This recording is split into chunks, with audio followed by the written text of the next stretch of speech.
There's massive misperceptions around risk in Africa. Many countries are seen as uninvestable, but these economies have massive growth potential. The growth trajectory of Africa is enormous. I believe that what happens now is that it's actually a wake-up call for the whole ecosystem to wake up and do things differently.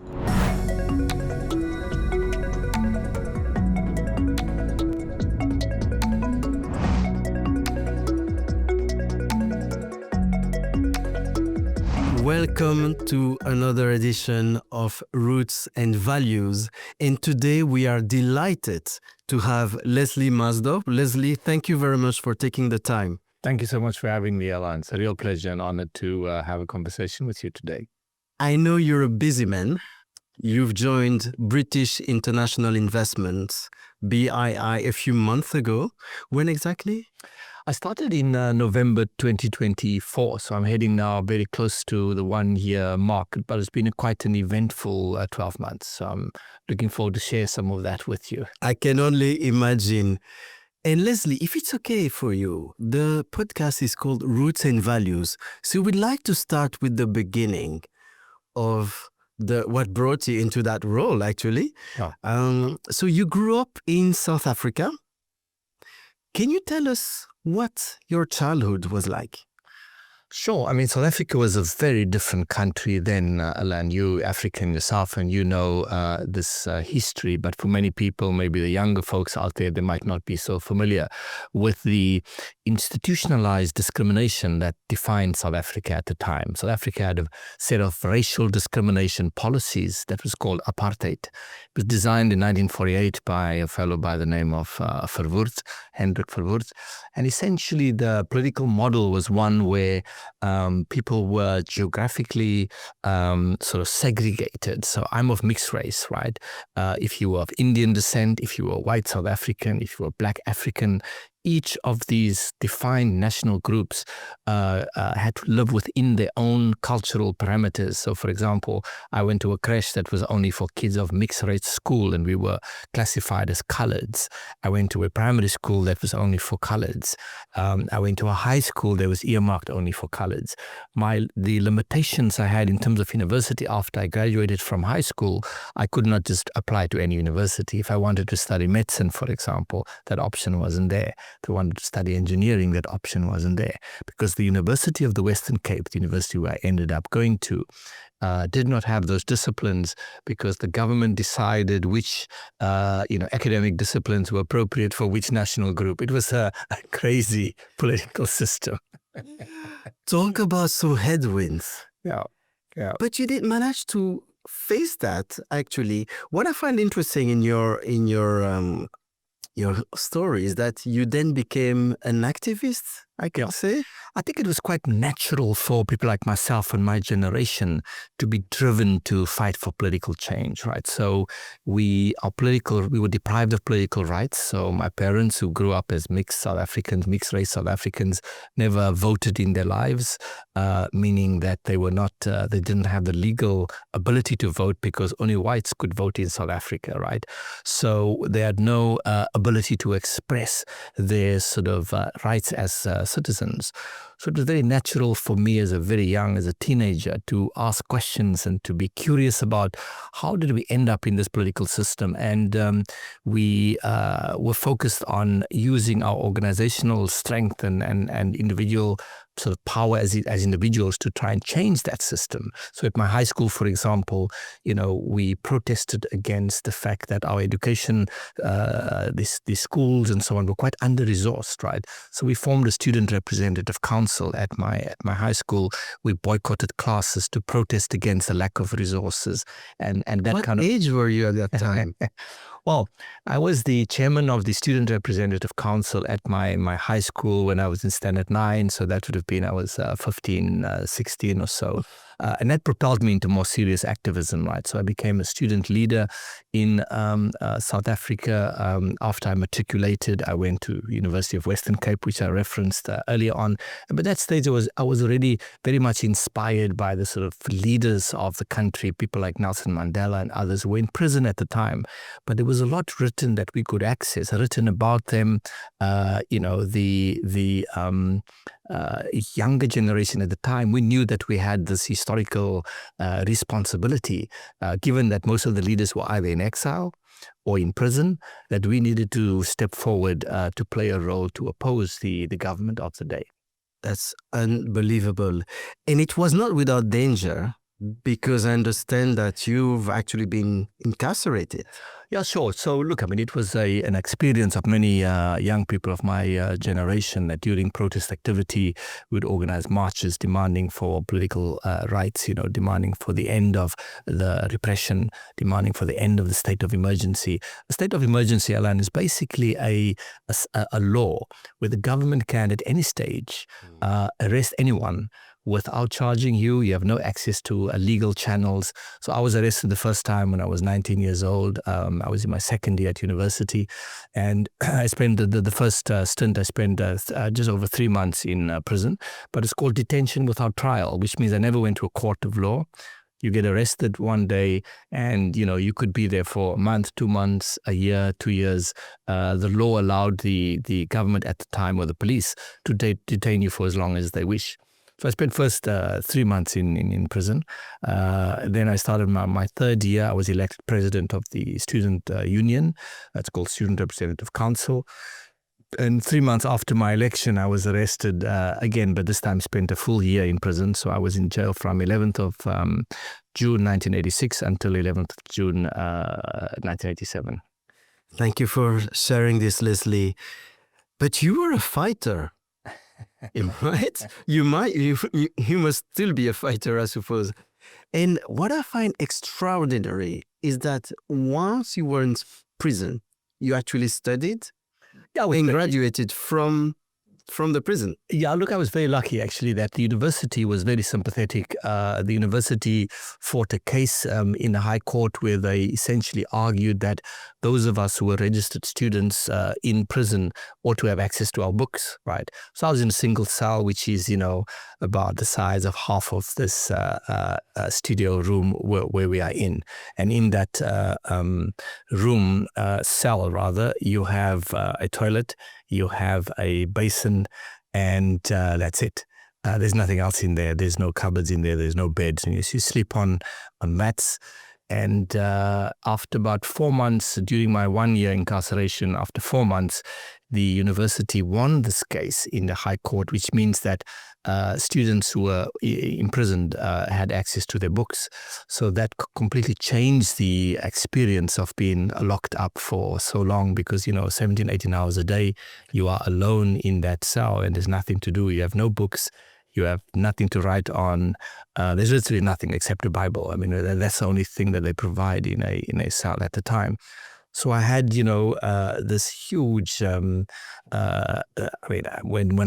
the university delivered all the books, it changed my life completely. I mean, I had 4, 5 boxes, filled with textbooks, with books that lecturers donated to me because they knew that I was, on my own and had previous exam papers. And after a year, I wrote the exam with no lectures. So I wrote my third year exam in third year economics and finance with, having basically taught myself, That's totally impressive. And also you graduated very well because you had a distinction, I heard, as well. Well, it's if you think about it, I had nothing else to do, right? So if you sit in prison all the time in the world, right? So I did graduate with distinction. That is correct. But then, as history would have it, because of, I had a very strong academic record and obviously strong leadership credentials that enabled me to apply for academic scholarships, for example.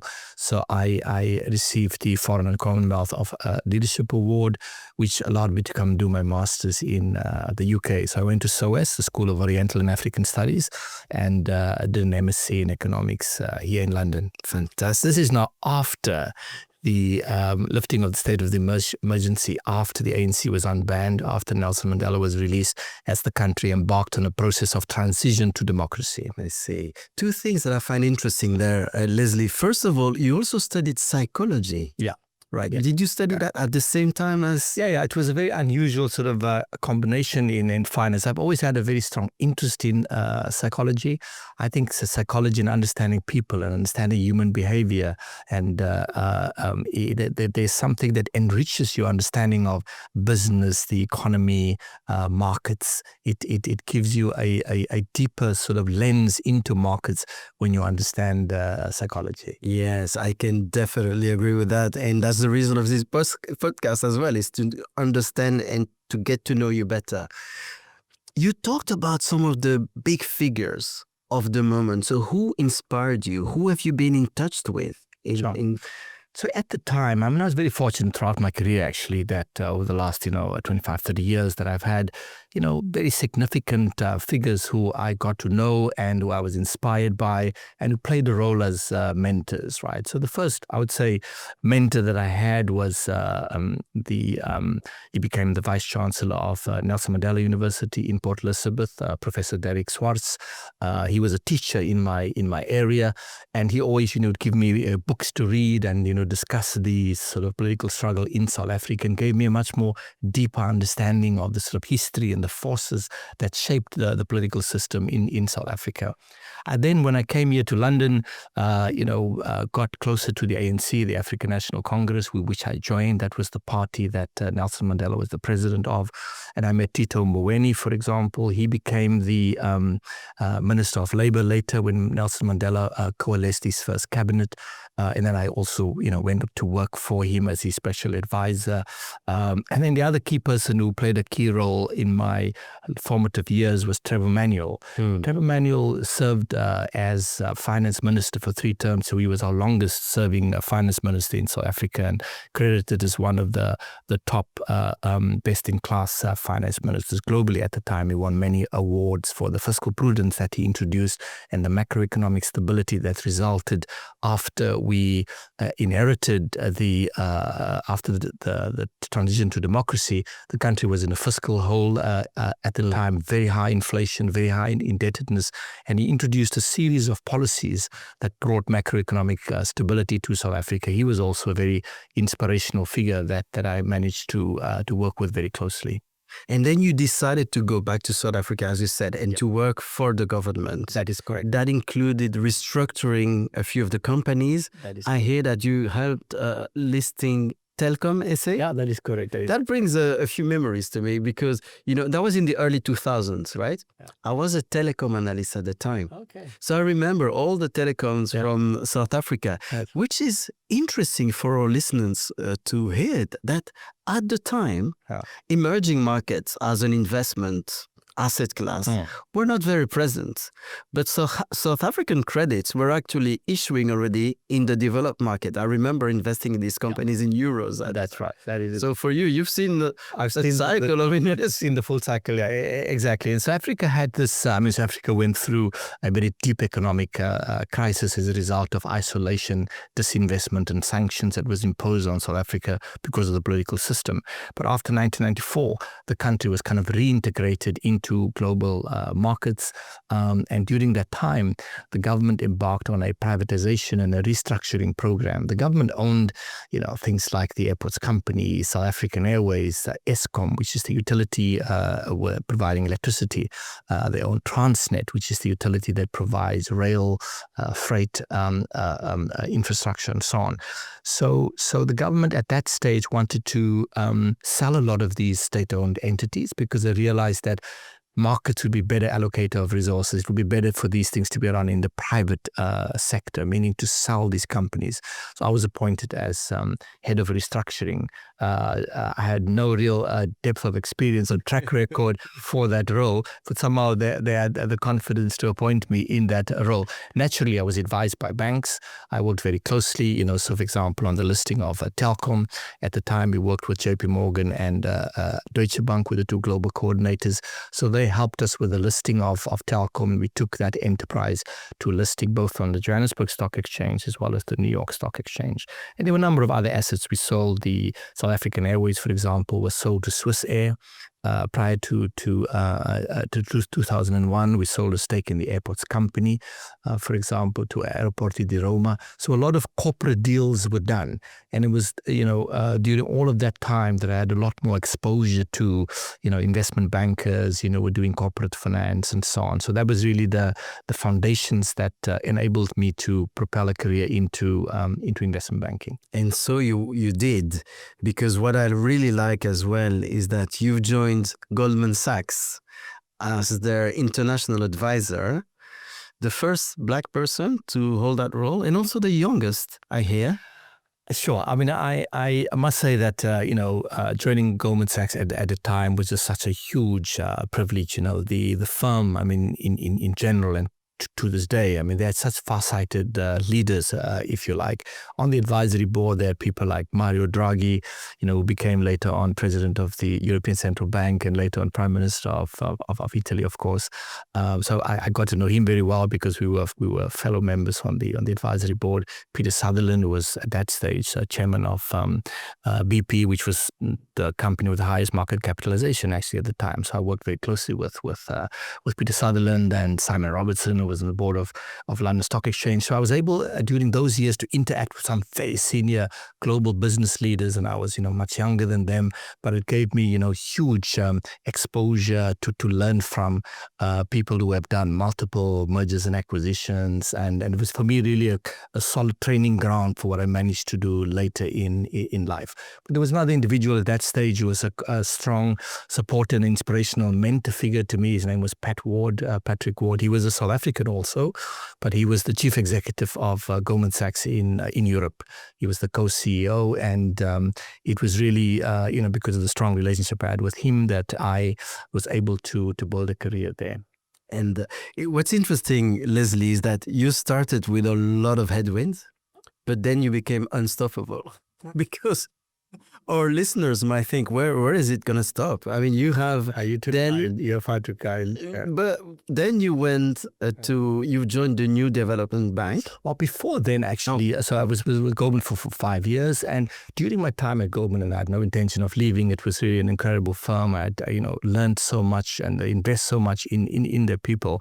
But at the time, we had a client which was called ABSA, which is one of the biggest retail banks here on the African continent, well, in South Africa in particular. And we had a client which was subject to a potential takeover. Barclays Capital, or rather Barclays PLC, came to acquire a majority stake in ABSA. So I was in a conflict situation, if you like, because I was on the board of this bank called ABSA, and I also worked for Goldman at the same time. So when Barclays came to do this deal, I was not involved in the execution of the deal because I worked for the advisor, and I was also on the board of the client. So I stepped outside. But after the deal was done, I had to make a decision because I could not continue in ABSA because now the bank was controlled by Barclays, and Bob Diamond, who was the president of Barclays at the time, offered me quite a senior role in Barclays. So I became vice chairman of Barclays Capital, and I then left Goldman Sachs. You're right. I almost missed that very important step. So many steps that you had. And then we come to the New Development Bank, which is the bank of the BRICS, I understand. Yeah. And that involved you moving to Shanghai. Yes, that's correct. So in the early 2000s, in fact 2000 and 2003, I met Jim O'Neill, who was then the chief economist of Goldman Sachs. And he came to present at the time to Goldman Sachs international advisors and to the firm in general what became quite a significant report.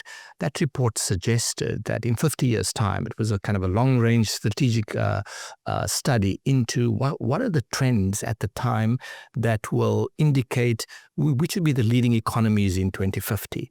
So, you've always had the G7 for a very, very long time.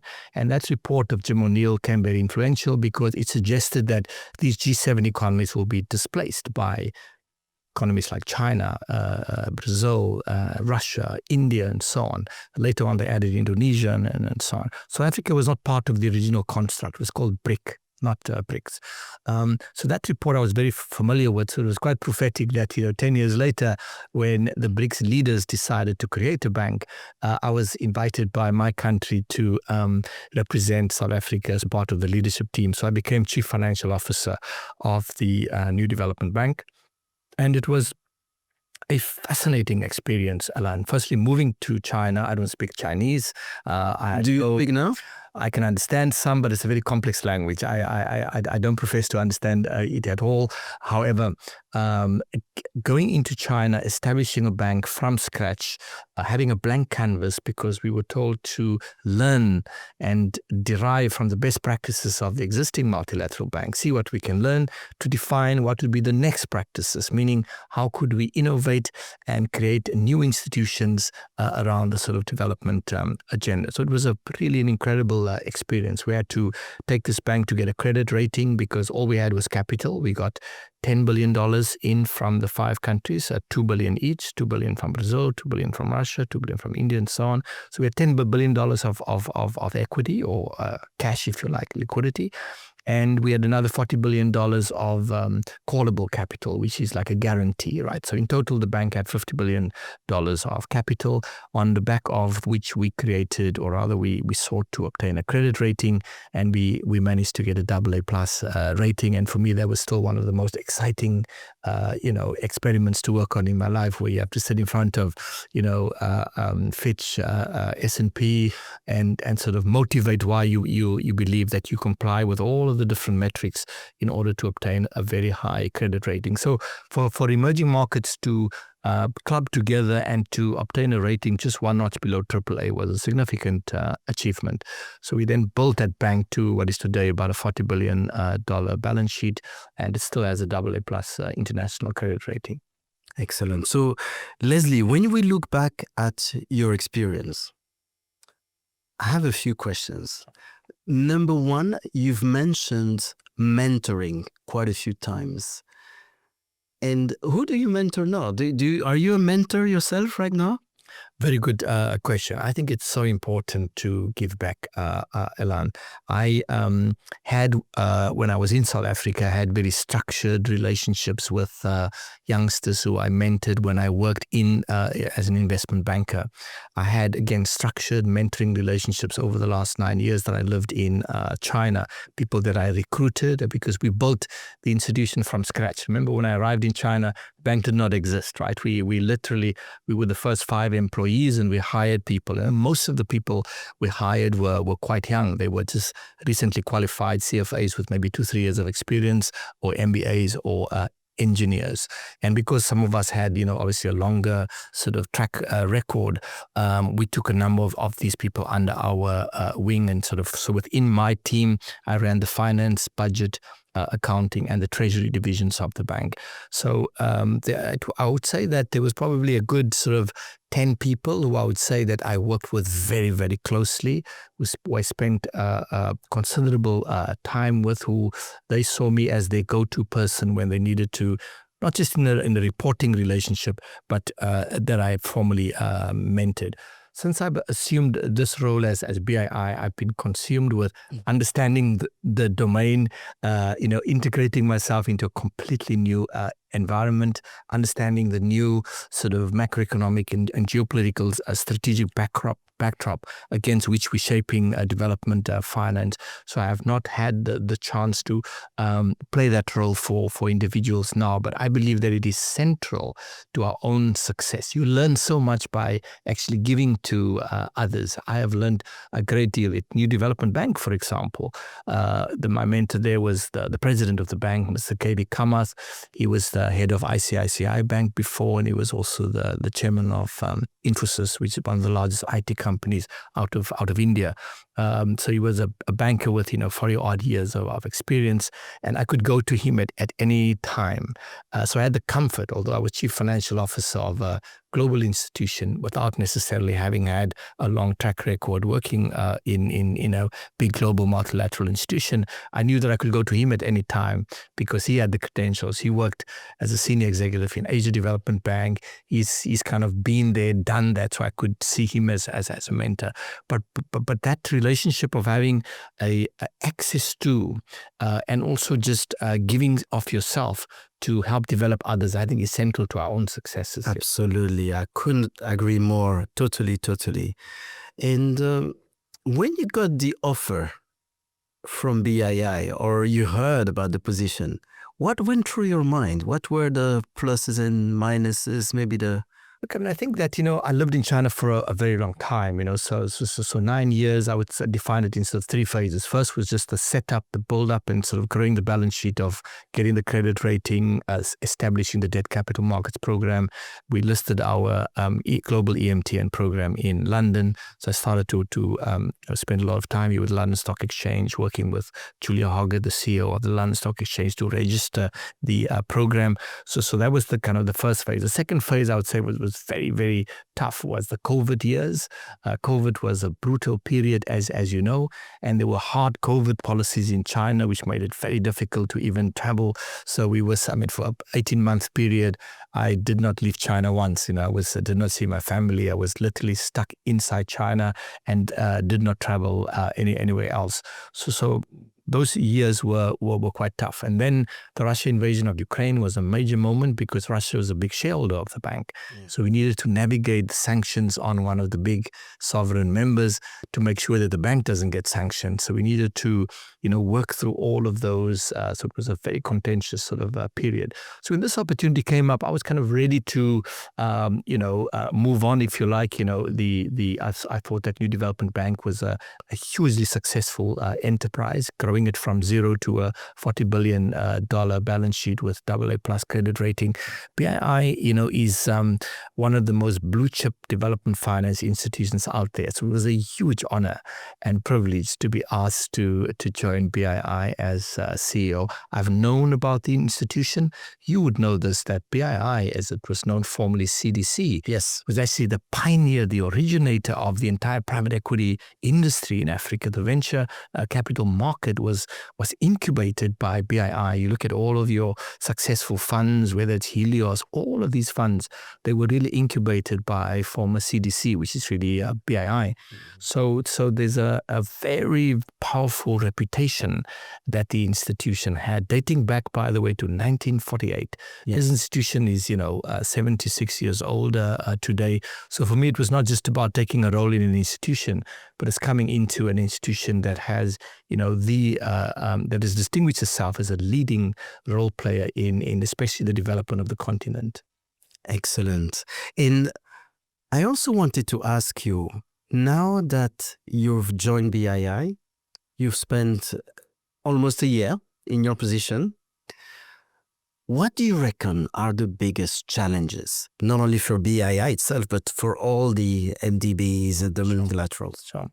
A couple of points. I think firstly, the world has changed quite fundamentally over the last few years, right? The first major change, as you know, that has happened is countries having to spend so much more resources on defense, right? So what that means is, we live in a world of trade-offs, right? So if you have to spend billions of dollars on something that you did not need to spend it on before, you need to find that money from somewhere. So there's just less resources, right, for development. Now, I would argue, as I said that, and you'd probably agree with me, Alain, that international development, or the idea of ensuring that we are able to invest in the prosperity of countries that have come through very turbulent periods of decolonization. For example, as you know, most of Africa have come through periods of dispossession, of colonialism, of oppression. And over the last 50 years, as these countries became independent, it has been an upward battle for each of these economies to become prosperous on their own, because you have 54 countries in Africa. Many of them on their own have not been economically viable, or they've been mismanaged. So there's a whole series of economic challenges that confront Africa. However, development, investing in the private sector, and this is really the theory of change that we, yes, as well as the IFC, the EBRD, all of these development finance institutions that believe that the private sector is the biggest engine of growth. So for BII, we can make a massive difference. The United Kingdom have invested over the last 76 years throughout the former Commonwealth countries, investing in private companies. These companies in turn employ people. Right now, our businesses employ over 1 million people. These people and these companies pay taxes. Governments are then able to distribute those taxes to build schools and hospitals and enhance security and so on. So there's a net sort of growth that comes from our investments, right?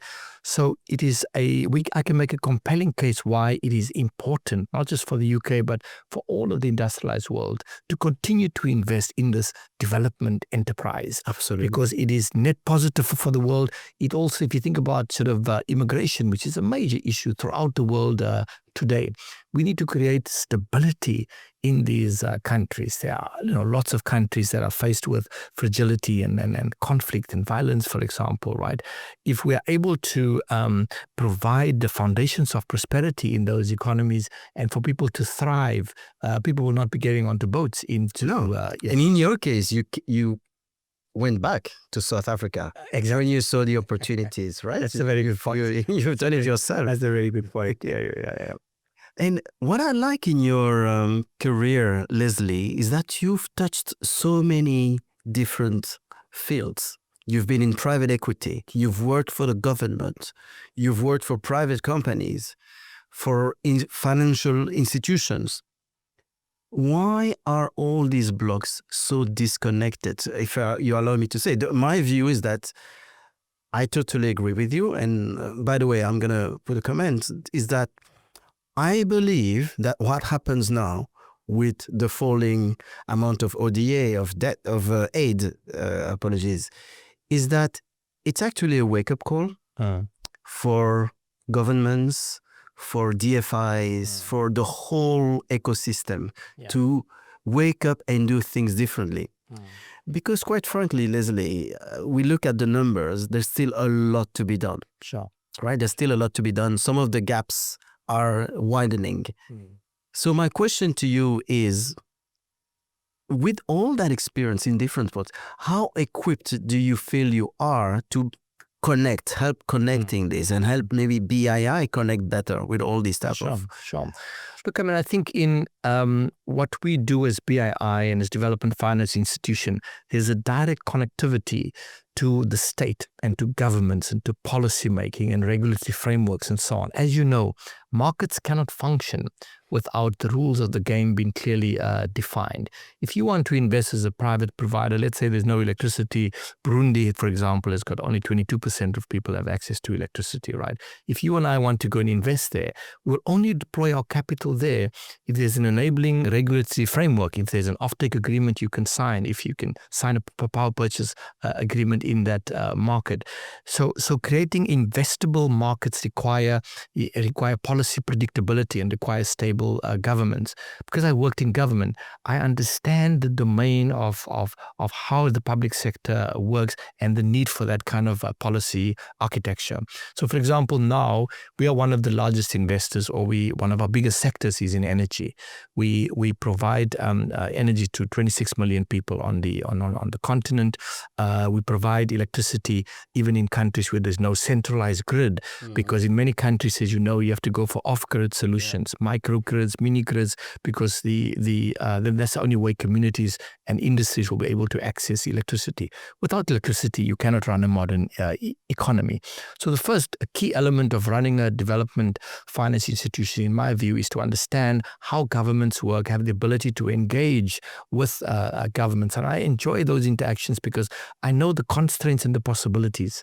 And when I engage with governments, I was in Zambia a few months ago. We launched a big SMME fund there, and I met with President Hichilema there. He also has been in the private sector. So it is such a pleasure to engage with someone like him, because he knows what can be done, because he comes with a private sector mindset, but also he knows the importance of having clear, stable, predictable policies in place. So building the private sector in these economies is really what BII is about. So I'm hoping that I'm bringing the benefit of my track record and experience in working with governments, benefits of running companies and working, and also as obviously an investment banker, meaning using financial instruments in more creative ways in order to crowd in more finance. For me, I would say the single biggest challenge today for BII and for the development finance system is to use our capital in such a way that we can be more catalytic, that we can, instead of investing in a project, putting up a power project for $50 million or $100 million, if we could, create the conditions, improve the risk return profile of that project in such a way that commercial investors can come in so that we can stretch our dollars much further. You've talked about your connections with the governments. What about the connection with the financial community as a whole? And I would be more precise in saying that how can DFIs, who apparently are self-imposing some very strict or so very ambitious targets in terms of mobilization. What can they do differently in engaging with financial institutions, with asset managers, with pension funds? What can be done differently and better, if I may say? Sure. A couple of points I'd make. The first one is that investing in financial services, investing in financial intermediaries is probably the single largest sector that we focus on as BII, and whether it's the IFC, the International Finance Corporation, EBRD, and most of the other banks. The reason is that your financial sector, if you like, it's kind of the conduit, it's the arteries into the economy, right? So that's the first point. The second point to make is that there's a huge commercial set of opportunities today in the whole climate transition and in the energy transition in particular. So what we would like to do now going forward is create the opportunities to partner with the asset management industry and with institutional investors in tapping into these opportunities. Now, let's take the energy transition, for example. There's a huge agenda throughout Asia to decarbonize. And I mention Asia because the challenge in Africa is to get power. There's energy poverty in Africa. A lot of people don't know this, Alain, but 600 million people on the continent of Africa do not have access to electricity. It's a huge number. The single largest, 80% of all the people in the world who don't have electricity reside in Africa. In Asia, the challenge is different.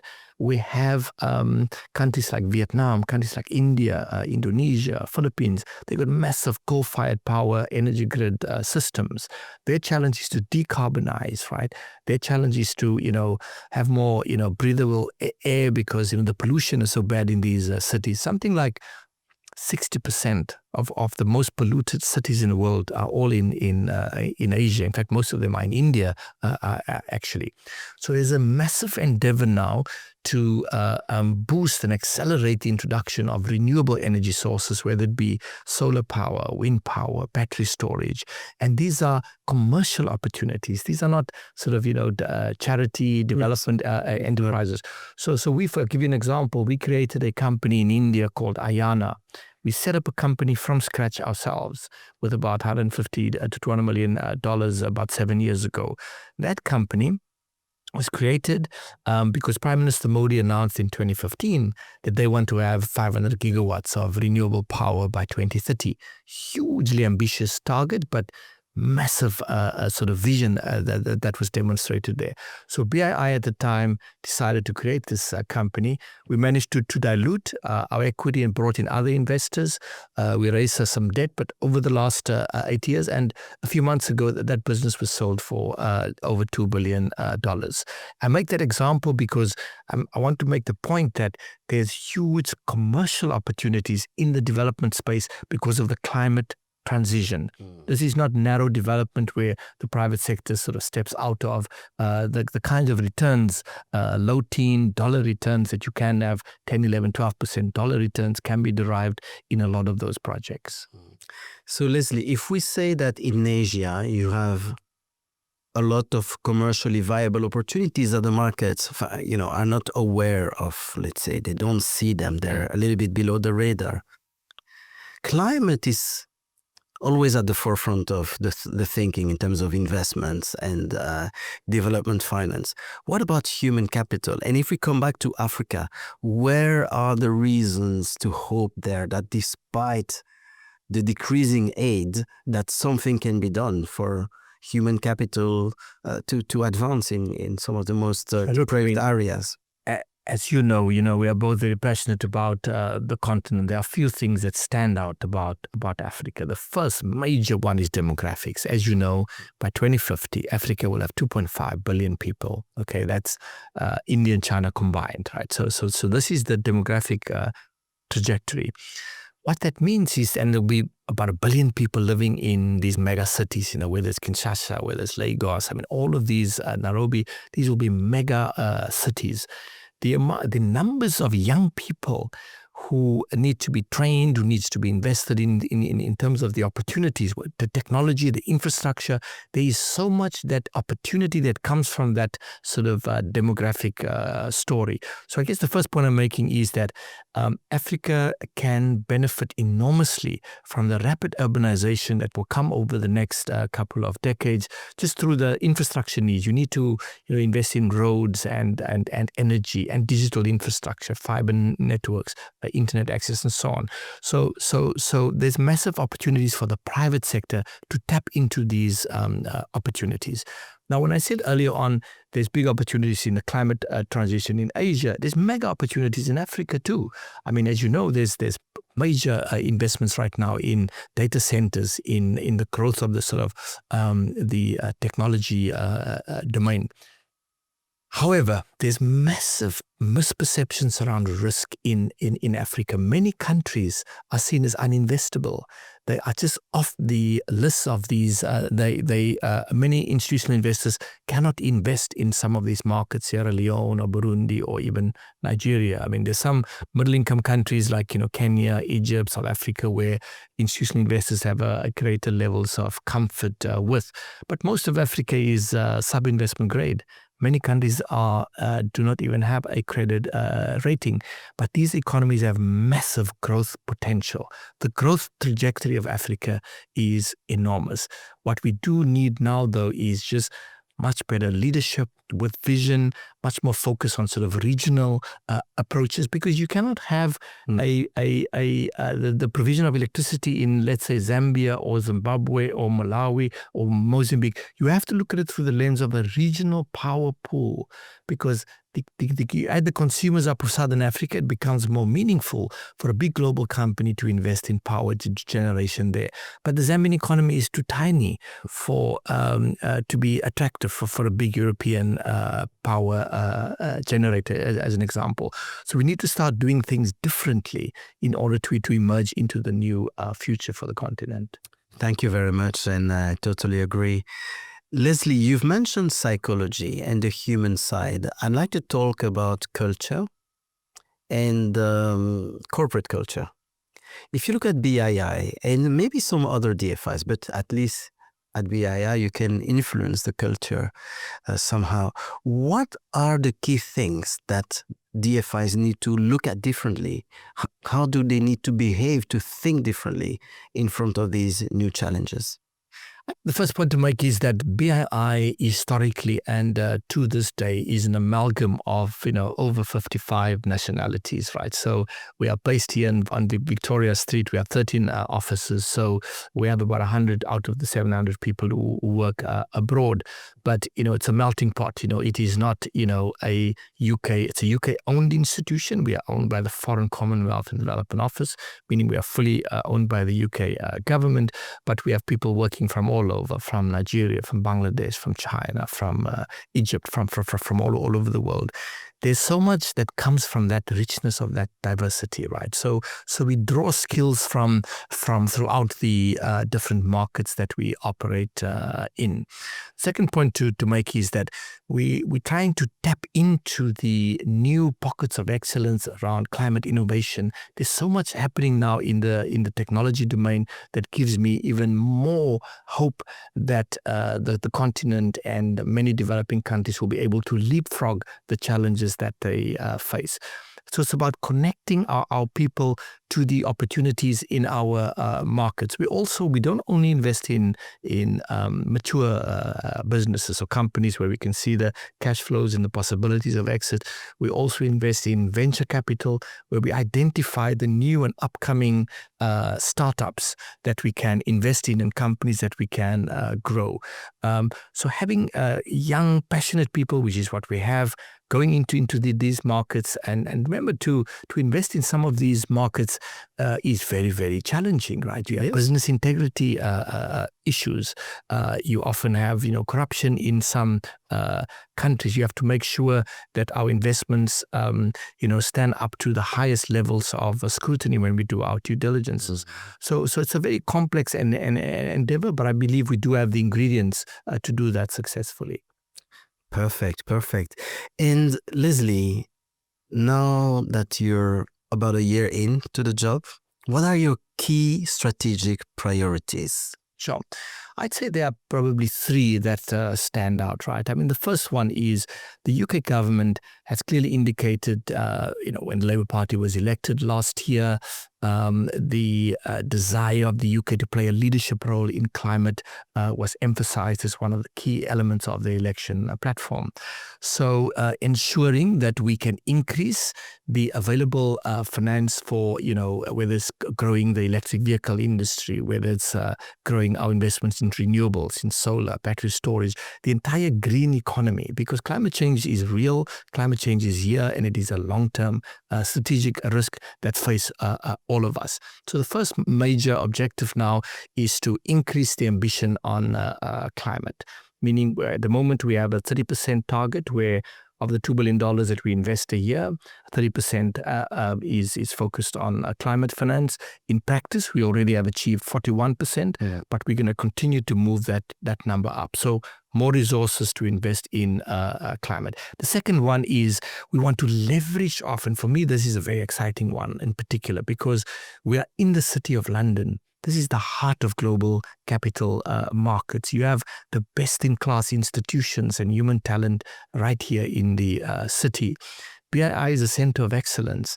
If we can draw on the best-of-breed ideas, knowledge, expertise from the City of London and use the power of that knowledge base to come up with new ideas of how we can be more effective in development, I think we will be able to take BII to the next level. So this is all about private capital mobilization.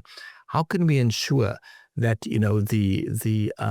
we have a mobilization facility, for example. Last year, we received £100 million, and the Prime Minister said when that announcement was made, use this money in such a way that we can mobilize, let's say, 5x or even more, 10x, who knows. But use it in a concessional manner, meaning you could use it even as first loss, for example, in a deal, but you must be able to crowd in your big institutional investors. So for me, the second objective is to make sure that we set steep and new targets to mobilize more private capital. The third priority, I would argue, is to go for more what I would call market level impact. In the past, we've been sort of recognized as a blue chip impact investor. We look at development impact. All of our investments, we are either employing women. We are able to support first-time entrepreneurs. Our investments lead to a reduction in climate emissions. So we've got all of this very rigorous impact metrics. But on a deal-by-deal basis, we assess that. We now want to make sure that we have more systemic impact on the whole market. So let's say we invest in Sierra Leone, a small country with relatively, so it can be described as a frontier market. We want to invest in such a way that we can create better conditions for others to come and invest alongside us in the same industry or in other industries, so that we can shape the entire market. We call it market creation, because these are rudimentary markets. It's not like the City of London that's very developed. So having much greater market impact is a third major priority for me. And then the final one is a deeper and a continued focus on what I would call frontier markets. Frontier markets are these countries in Africa where the markets are still very underdeveloped. And in some cases, there's not just features of fragility, but also conflict. Places like the DRC, for example, places like Sierra Leone, Ethiopia. These markets are very, very underdeveloped, and commercial investors shy away from those markets. We have been, as BII, the leading investor in a lot of these markets, providing equity the riskiest part of the capital stack, we have made equity investments in these countries. Today, we have investments in DRC, for example. Most people don't know, but that country has, the biggest mineral sort of deposits in the world, in cobalt, for example. And we want to continue to invest in frontier markets because we have differentiated ourselves in the past as understanding those markets. We've got a unique partnership model of how we do it. So these are the four kind of, for me, the core strategic shifts that we are engineering, building on the strengths of what we have done over the last couple of decades. Fantastic. Well, this is a very big task ahead, but very strong ambition and great goals to try and achieve. Yeah. So Leslie, what do you do where you're not taking care of all these big problems? Like, what are your go-to areas in terms of relaxing a little bit? Yeah, well, I mean, I like the outdoors. I'm South African, so we grew up and appreciate the outdoors. I mean, I've been to a number of, been to the Cotswold, Oxford, gone for hikes. I like the outdoors. I like physical activity outdoors. I go for my runs over weekends, but I do want to make more use of the fact that the proximity of London to so many places in the region and the UK itself. It got so many potential options to explore. So I'm really looking forward to my next holiday to take on one of these trails. In the UK. Yeah. I heard that you were a pretty good athlete when you were younger. Is that? Well, that was a very, very long time ago. But I was 100 meters sprinter in my high school, and I represented my province in 100 and 200 meters when I was young. That feels like a long time. A long time ago. Less sporty right now, apart from the outdoor. I enjoy sports. I don't play any team sports. We played indoor soccer with the other banks when I was in China. Right. And I enjoyed that because then you can, throughout winter, you can play soccer, five-a-side, not full 11, big soccer field. That's a bit more challenging as you get older, But I enjoy sports, yeah. Excellent. Thank you very much, Leslie. I think we've covered a lot. And it was really enriching for me, and I'm sure for our listeners as well. Is there anything that you think we should have discussed? No, I think you've covered, such a wide terrain, and I really enjoyed the conversation. Thanks so much for having me. Thank you very much, Leslie. Maybe one last word. There are a lot of asset managers looking at this podcast. Would you have a message for that? My message really is that, development is not charity. I mean, I believe that, the UK has distinguished itself as a leader in global development. I see significant commercial opportunities around which BII and the local industry can work together much more closely. We have now a task force which Minister Baroness Chapman, who is the Minister for Development in the UK, has put together a task team with a lot of the very big potential serves on there, 91, the asset manager, together with BII. And we're looking at how can we work together better to succeed in this endeavor to mobilize more private sector capital for development purposes. So I'm hoping to engage with a lot more of the institutions as we get ready for this next phase of our evolution. Fantastic. Thank you very much, Leslie. Very nice to have you. Thank you.